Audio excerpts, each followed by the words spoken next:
Misty Valley Cooperative presents Dim and Flaring Lamps. The paths of the world twist and turn. They divide and converge, taking you to unexpected places. Our past is hidden and locked away, but we are never altogether safe. Without warning, the fragrance of a rose can bridge time in a moment and light the lamps of long-forgotten memories. The darkness along our streets is troubled, and questions are posed to which the shadows have no answers. Look, the flame is lit. Do you see how the shapes are formed?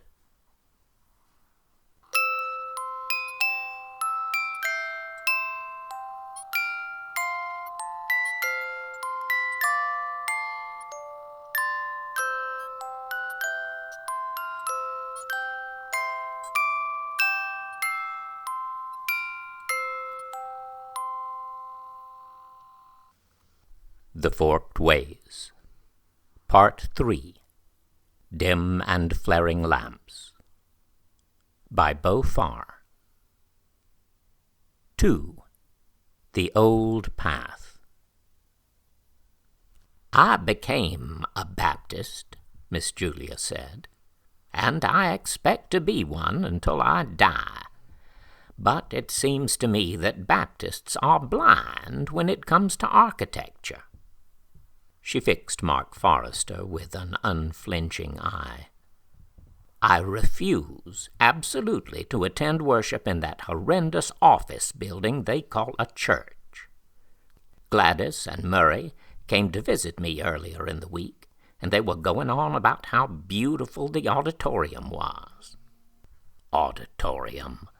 She jerked her head in disdain. "Whatever became of the sanctuary? Can you tell me that?" Mark nodded in sympathy. "Miss Julia, you may be right. Few people are concerned with the architecture of reverence anymore. I've seen the new church. Assembly is very plain in comparison, a bit rustic." The old woman looked at him. "Still only one room. Smooth wooden pews with no upholstery. I remember. Tall, narrow windows of clear glass, except for the east window. Yes, I remember. There was light in that room." "It hasn't changed," Mark told her. "You should come for a visit. You know it's just over the way." He looked out over the garden, in which young John, who was old, was pruning roses and paying no heed to the conversation.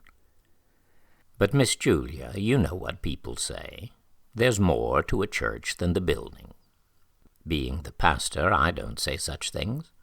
All I say is that there's far more to assembly than meets the eye." Miss Julia was silent for several moments. She sat erect on the wooden bench, surrounded by flowers. The garden, well kept to the point of being manicured, was a great joy to her. Mark had never asked her age, but he knew she was unmarried with no living family.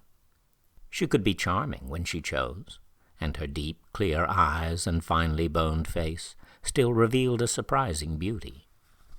Once he had asked her why she hadn't married, and she told him that her life had been made strange by love. From further conversations he gathered she believed that for 50 years anything of worth she had accomplished had resulted from a youthful romance which had lit the spark of her creative life. "It didn't work out as planned," she admitted, "and a good thing, too." "It sounds like a conversion," Mark had told her. "Conversion, exactly," she had replied, but explained no further. They sat together for a while in silence. "Do you believe in dreams and visions, Pastor?" she said at last. Mark nodded. "I do." "Well, I'll tell you one if you'd care to hear it. Yesterday evening I was sitting here in this very spot, and a verse from Jeremiah came to mind. Along with that I saw quite clearly a small shrine by a footpath, with a cross made of cane poles. Can you recall the scripture? Yes, I looked it up to be sure, but it was a passage I knew from memory. It was from the 6th chapter. Thus saith the Lord, stand ye in the ways, and see, and ask for the old paths, where is the good way, and walk therein, and ye shall find rest for your souls. Now, what do you suppose that might mean? Mark sensed they had passed beyond casual conversation, and he knew she was expecting more than a superficial answer. Not, I think, a return, he said carefully. At least not a return to religious rituals. Perhaps a reawakening instead, a reimagining of what those rituals once meant, and might mean again. Have you read Bonhoeffer? No, she said with a smile. Should I? I always recommend him, Mark told her. If you like, I'll bring a book for you when I come again. She acknowledged his offer, but appeared to be paying more attention to the way young John was clipping back the roses on the wall. Mark knew she tired easily, so he soon rose to leave. "Thank you for visiting me," she said, offering him her hand. "I do enjoy our talks." "No more than I do, Miss Julia." He gave her a brief courtly bow, thinking how easy and appropriate such old-fashioned gestures seemed in her presence. After he left, Miss Julia allowed her spine to rest lightly against the back of the wooden bench. "John, would you fetch me a small glass of Vinsanto? Talking with the clergy always gives me a craving for spiritual refreshment." She watched young John's hands, deftly handling the thorny clippings, and envied him. Her own thin hands bled so easily, and even the smallest bruises left indelible marks. "That first climbing rose on the wall looks dead to me. Do you think if we pruned it back to the ground it would come out again next year?" "I'll have to go round back and look at it, Miss Julia. But if I cut it back you won't see it for years. Not until it gets tall enough to come over the wall again."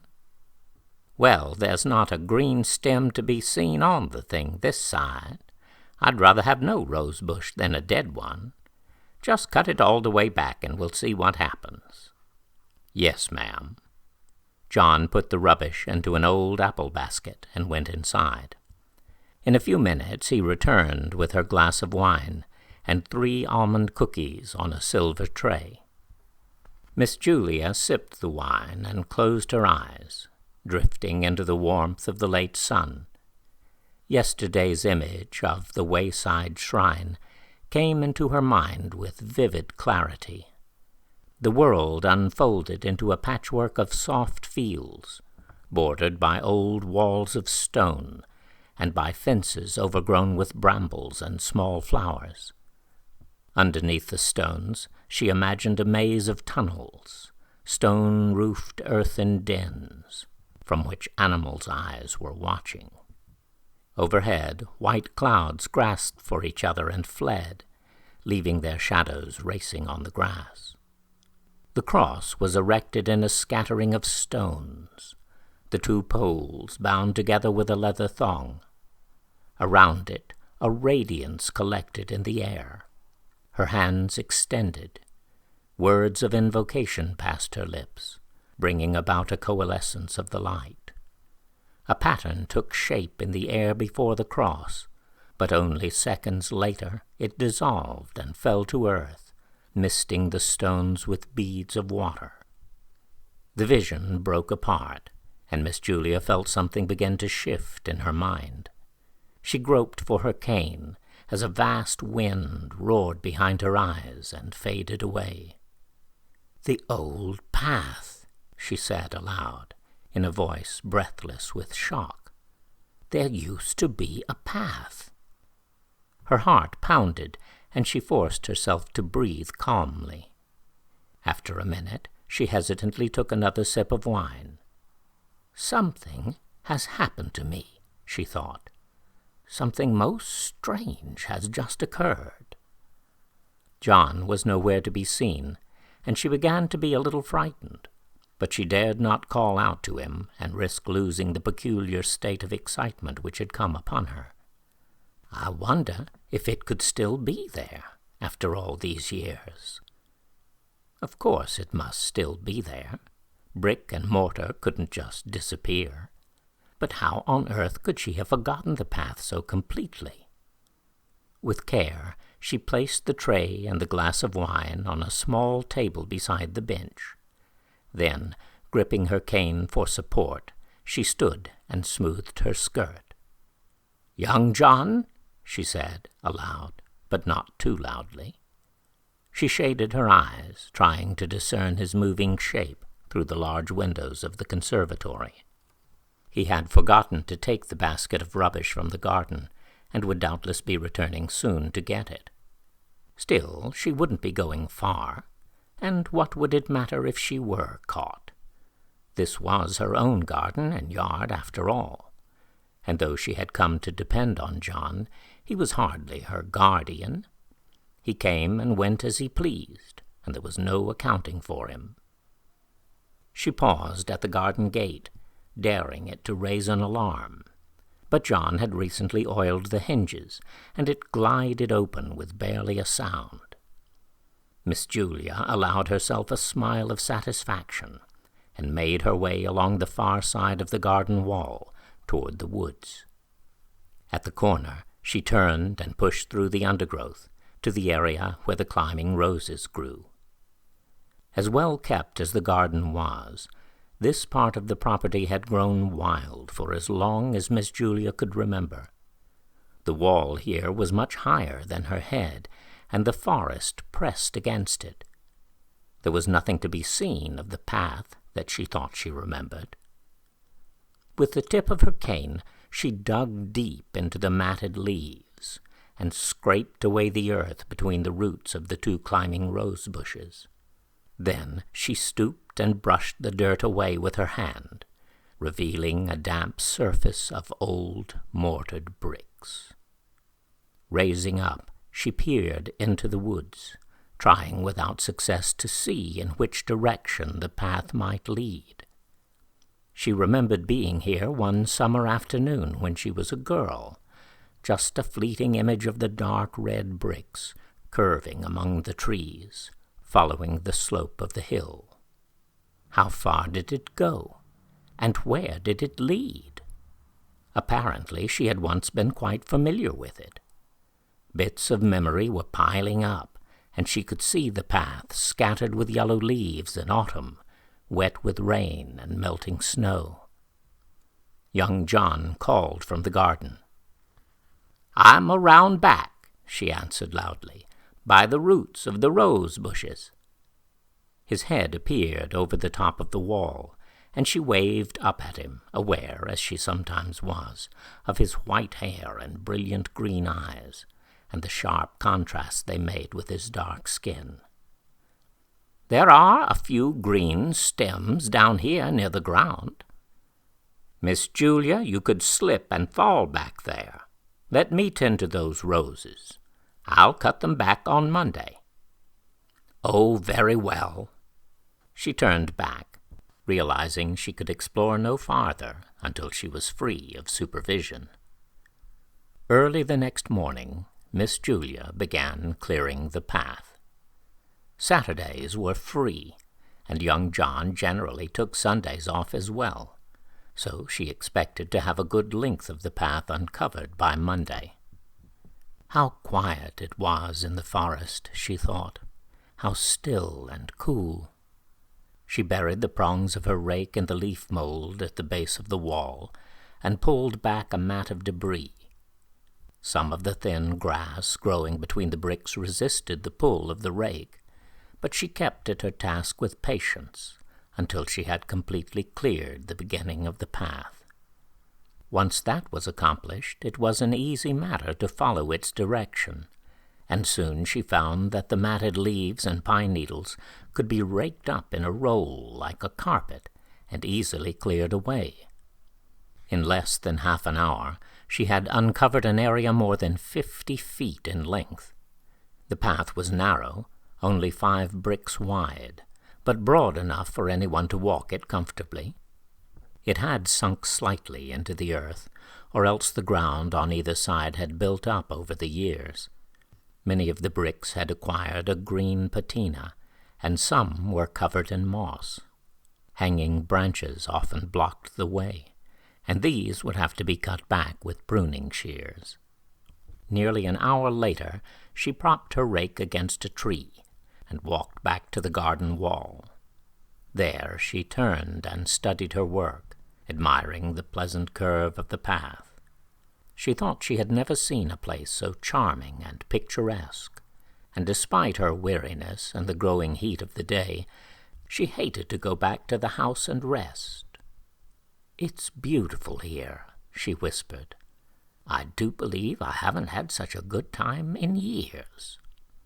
On returning to the garden, she found her cane propped by the door of the tool shed, and felt a little thrill at the thought that, until this moment, she hadn't even missed it. During the heat of the early afternoon, Miss Julia had to restrain herself from going back to the forest. She tried to take her mind off the path by watching the news, writing 2 letters, and starting a book of Uncle Remus stories that young John had left for her. Now and then she allowed herself the privilege of walking out into the garden and looking over the back wall. From there she had a perfect view of the path below. Who would have thought that she, with her unsteady legs, could have spent the morning at such strenuous labor? At last the day grew cooler. A wind came fresh across the garden and filled the house with the cool smells of evening. Miss Julia exchanged her cane for the rake and went back to work on the path.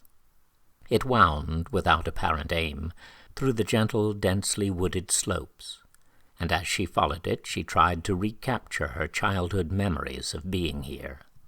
Specific events eluded her, but she had a strong memory of feeling the impermanence of joy. She had been happy, but acutely conscious that these moments were slipping away from her like trickles of water. She paused in her work, breathing in the rich odors and tasting the memory. Looking around the curve of the hill, she saw the evening light falling unimpeded through a gap cut into the trees. A new blacktop road stretched through the woods, still unfinished. Several feet of red mud lay to either side of the fresh asphalt, where heaps of branches and stumps had been pushed aside, forming a ragged wall along the edge of the remaining trees. Farther up the road stood a half-built house, and she saw that lots were being cleared for several others. Nailed to a tree near the house was a metal sign with the words, "Shadow Hills, Cryer Development Corporation, Homes for Sale." The brick path had been obliterated, and it was some time before Miss Julia succeeded in finding the place where it resumed, beyond the far edge of the road. Looking back at the unfinished house, she realized for the first time that she had gone far beyond her own property. The path ran on, heedless of changes in the ownership of land. She raked patiently, and the bricks continued to appear. The droning buzz of the forest insects made her drowsy, and the rake grew heavier. She sat down on the cleared bricks at a spot where the broad trunk of a tree offered support for her back. The warm air wrapped her like a blanket, and she wondered if she had ever taken a nap here as a girl. She thought she must have, and now she felt herself being irresistibly pressed down. The mossy bricks were surprisingly comfortable. Phrases formed in her mind and dwindled away without meaning. Ripples of conversation composed less of words than of vocal tones. She stretched out, enveloped by warmth, imagining herself suspended somewhere between the earth and the interlacing branches. A soft murmur, as if from flocks of hushed voices, awakened her. Cool air moved across her body. The forest was dark. She sat up in shock and momentary confusion, tried to stand, and was prevented by the pain and stiffness in her legs. She groped for the rake and used it to steady herself as she rose. "Such a fool," she muttered in dismay. No lights were visible to guide her way back, but by using her rake as a cane, she made out the direction of the path and followed it. Apart from the risk of stumbling, she knew that she had no real danger to fear. In the sky above the asphalt road, a radiant mass of stars gleamed like jewels. The pathway was like a dark, curving stream through an unexplored land. At last, the trees thinned, and Miss Julia saw the wall of her garden looming before her, high and pale. Gargoyle shadows of potted flowers peered down at her from their high perches, as if she were attempting to invade a sleeping fortress rather than her own home. She found the iron gate and struggled to open it. Motion sensors on the outdoor lamps detected her presence and flooded the garden with a fury of light. Disturbed and distressed, Miss Julia made her way up the stone steps, then turned and looked down at the path leading into the woods. The lamplight reached a little way into the trees, but the path itself was lost in the shadow of the wall. "Where does it lead?" she wondered. "Why can't I remember that?" It wasn't yet midnight. She didn't feel tired any longer, only a little hungry, so she opened a container of homemade vegetable soup and heated it on the stove. When it began to simmer, she spooned some into a bowl and went into the den to eat it. A week-old copy of TV Guide lay on the table by her chair. She picked it up absently and found she didn't recognize the eager, smiling faces on the cover. The glossy cigarette advertisements and the endless lists of program titles filled her with depression. The soup was good, but she could barely swallow it. Each object in the room, however precious or uncommon, seemed to have lost meaning. Nothing responded to her look or touch, and the soup grew cold. On the television screen, a car sped along a curving stretch of road, a cliff face on one side, a steep drop to the ocean on the other. Insignificant music played. She switched the channel. A sharp-dressed man asked a railroad official about a passenger on a train. Finally, she found a musical from the 1940s, which she remembered fondly, and it occupied her attention for a while. Across the room, a clock struck the hour, and Miss Julia listened intently to the 12 long strokes, as if they were words being spoken. The vibrating air of the room settled back into stillness. Though images continued to flash from the television screen, there was no longer any sound coming from the set. Miss Julia got up and went to the door which led out into the garden. She felt the return of the old pain, the loss of a young man whom she had once known and still loved. It was sharp, tinged with autumn, almost sweet. The evening of her memory was 50 years distant, but the same chill was in the air, and the wind flowing over her hands brought his face and voice to mind.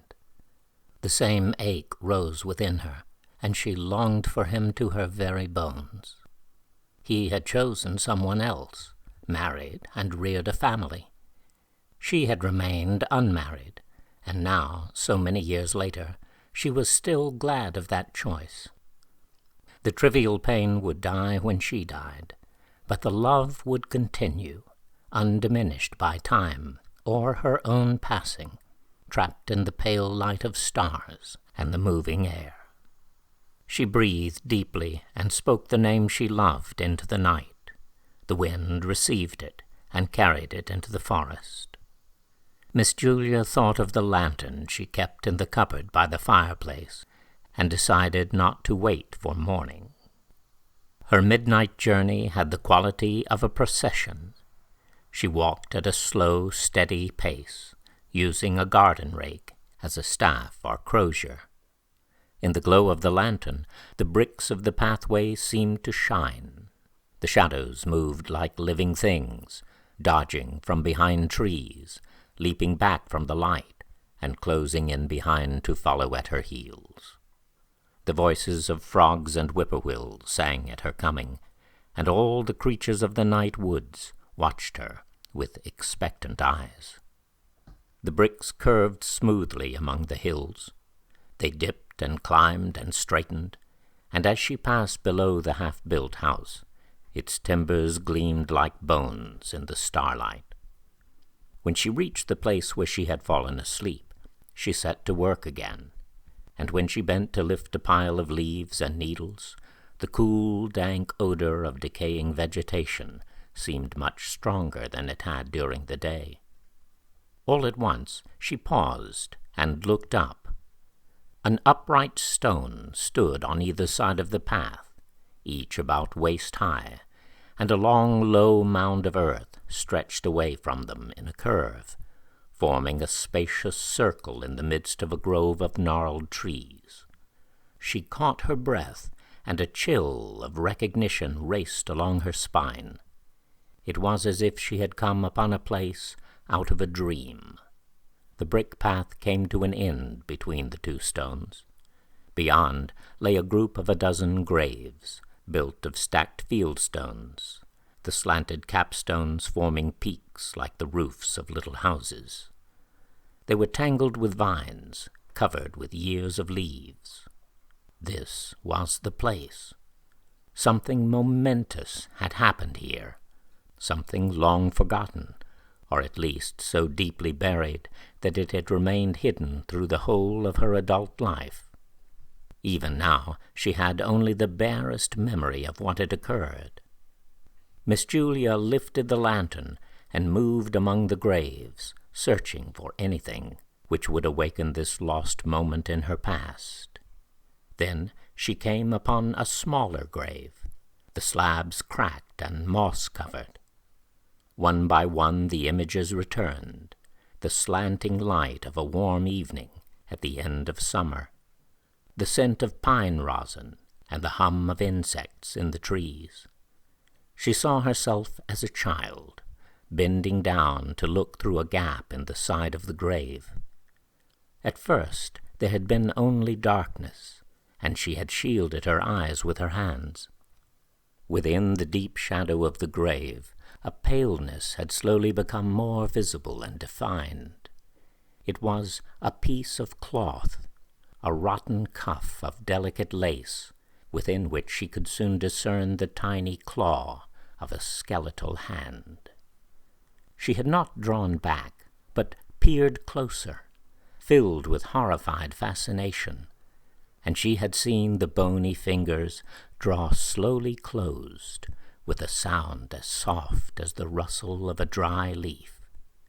Now she bent toward the grave again, following a stronger impulse than the one which had compelled her as a young girl. And there, sheltered by the stones and disclosed by lantern light, she saw once more the frail white bones of the dead child. The claw-like hand, in its cuff of desiccated lace, spread slowly open. It was as if no time at all had passed, as if she had been enchanted into old age in the brief moment it might have taken for the skeletal hand to close and open. She stood up, trembling, and tried to think what to do. She wasn't frightened, but felt herself to be at the mercy of something which had moved beyond her control. Two halves of a single event had come together at last, no longer separated by the span of years, and she was beginning to understand, dimly, that they completed the event which had come between, that autumn night when a voice she loved had broken her heart, and touched with grace the course of her life from then on. The images were bound together from childhood through maturity to old age, the yearning and yielding of death in a life made strange by love. The forest stirred, and a fresh wind filled her lungs.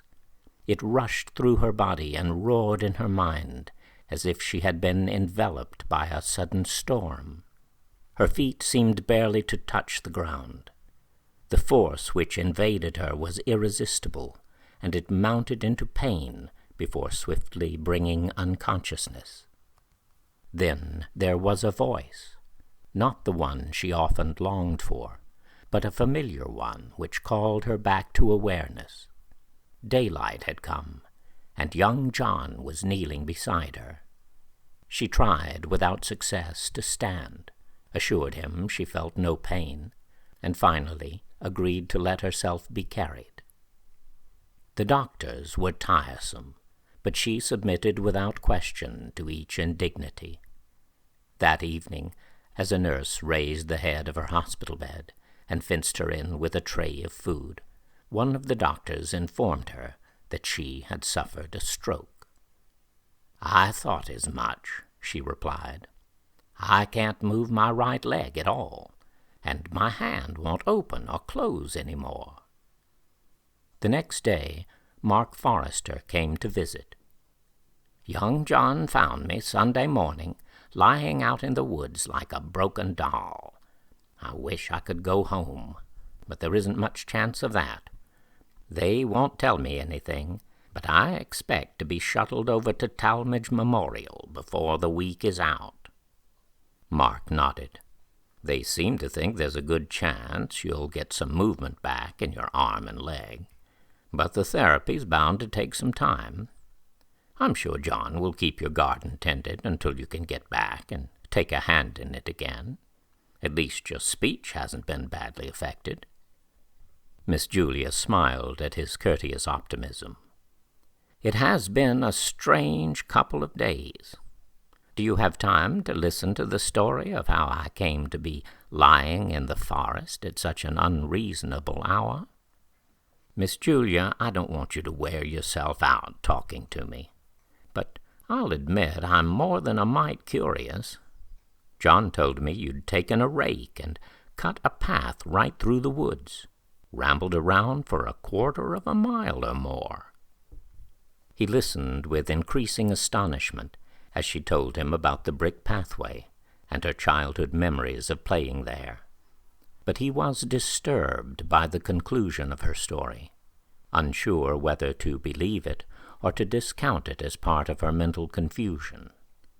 All he knew was that he felt great tenderness for this peculiar woman, who seemed so unconcerned about her physical condition, yet so deeply moved by something she had almost surely imagined. He took her right hand and held it, considering how to respond. "I've lived a long time," she told him. "I've known sorrow which opened into the strangest depths of joy. I've died and been born again. But in all these years I never guessed the full extent of sacrifice and change. They are the same, you see. Love and death. There isn't any difference at all." Mark gave a slow nod. "I'm not sure I do understand, not altogether. But I've seen many strange things I can't explain, and I know that sometimes people receive awareness by a special grace. A word from God, you could call it, or a revelation." He tightened his grip on her hand, then released it and stood up slowly. "I think you've had a revelation, Miss Julia, and maybe it's enough that you understand it yourself. You've certainly given me a great deal to think about." Mark did think about the things she had told him, and late one afternoon, moved by curiosity as well as concern, he drove to Miss Julia's house. John had continued to keep the garden at her request, but Mark knew she was unlikely to be well enough to live here again. Already the place felt sad and vacant.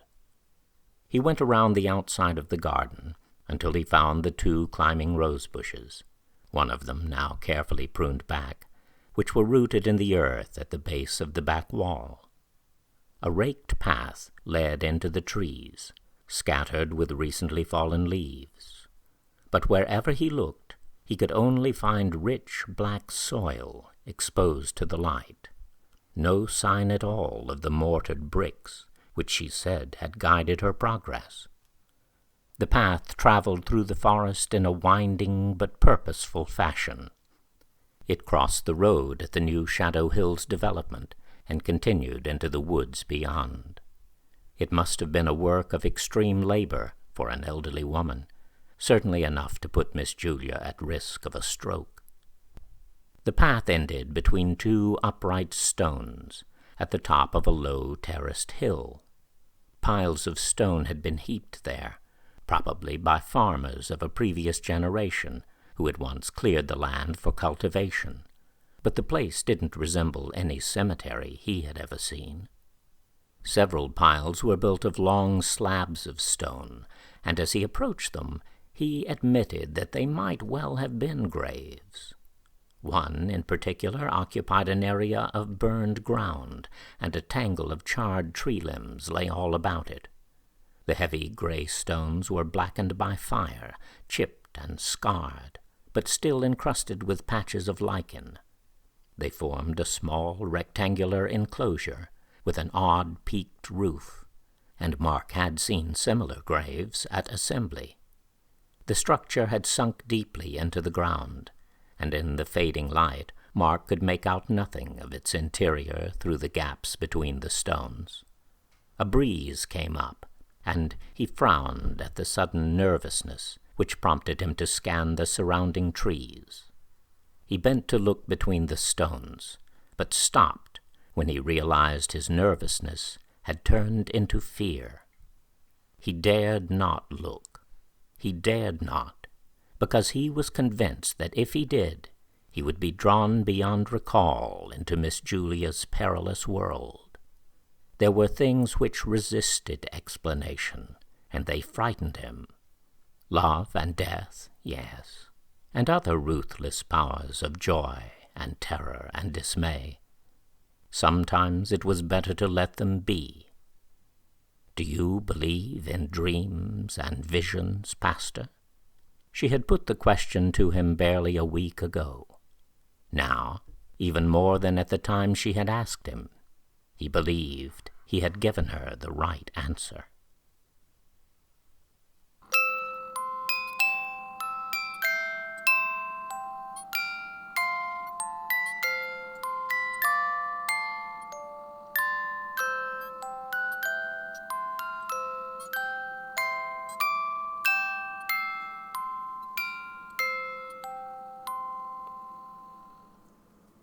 You have been listening to an audio recording of The Old Path by Beau Farr, the second story in Dim and Flaring Lamps, the third book of the Forked Ways. This story first appeared in The Conspirator. The audio production is by R.J. Williams. The text and audio recording are copyright 2023 by Beau Farr. All rights reserved.